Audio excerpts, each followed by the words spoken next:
దేవాన దేవుళ్ళే తరలి వచ్చినారు, రారాజులు చక్రవర్తులొచ్చినారు. జమదగ్ని మునిరాజు కార్తికేయ రాజు పరిణయ పోటీకి తరలి వచ్చినారు.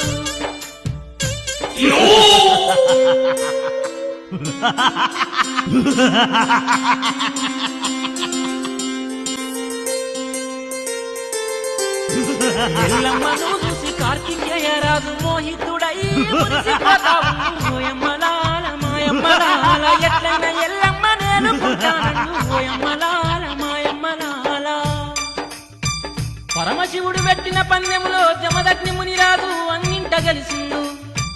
ఆ ముద్దుల ముద్దు గుమ్మ ఎల్లమ్మ మెడల వరమాల వేసి కళ్యాణమాడిండు. ఆ దంపతులు నాగదు గుబ్బల కోట కార్తికేయ రాజు కైలాస శంకరునితో ఏమంటున్నాడో చూడరే అమ్మా.